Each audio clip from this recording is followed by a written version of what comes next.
Dear brothers and sisters, the peace and the joy of the risen Lord be with you.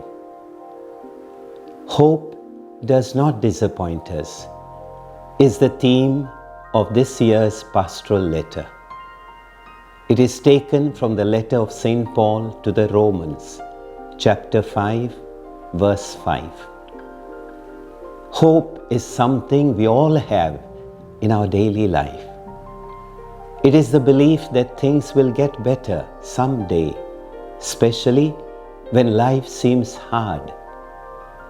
Yes, hope has the ability to lift our spirits in difficult times.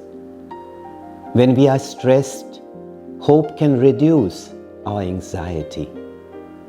When everything seems dark, hope gives us the courage to keep going. It acts like a light in the darkness, helping us to see the path ahead. The best place to find teachings and stories about hope is the Bible. The Bible teaches us that those who place their hope in God will find new strength. Confer Isaiah chapter 40, verse 31. In the New Testament, all hope is centered on Christ. In the first letter of Timothy, chapter 1, verse 1, St. Paul refers to Christ Jesus, who is our hope, directly naming him as the embodiment of hope itself. And St. Peter, in his first letter, states that he, meaning God the Father, has caused us to be born again to a living hope through the resurrection of Jesus Christ from the dead. First letter of Peter, chapter 1, verse 3. We have a living hope, he says, grounded in the resurrection of Christ. The New Testament consistently presents the resurrection of Christ as the foundation of Christian hope. But much before the resurrection from the dead, Jesus himself left us teachings about hope and showed us how to be signs and witnesses of hope to others. I would like to bring to your mind 3 ways in which we can do that based on the gospel. First, through our life of loving care. In Matthew chapter 8, verses 1 to 4, we find the Lord caring tenderly for the leper. A leper lived in utter hopelessness. He was an untouchable, abandoned even by his closest relatives. He simply had nothing to look forward to or to hope for. Jesus touches the untouchable and heals him. The leper can now hope for a better future. We must go and do likewise, showing our concern and care, particularly for those uncared for and forgotten by society. Second, through our life of joyful service. In the Gospel of Mark, chapter 6, verses 30 to 44, Jesus multiplies a few loaves and fish and feeds the multitude.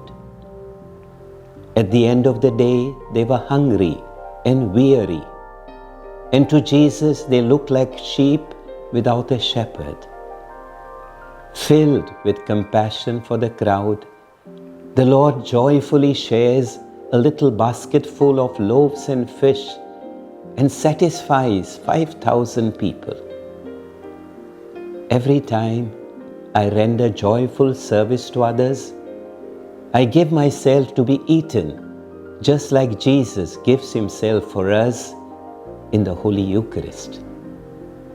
The Lord calls me to be generous in my daily self-giving for others. Third, through our merciful and compassionate attitude.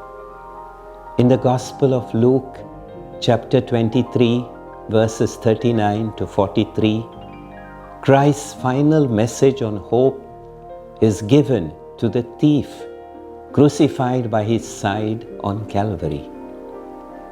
Many a time we refuse to be compassionate and kind, even when others beg for our understanding and forgiveness.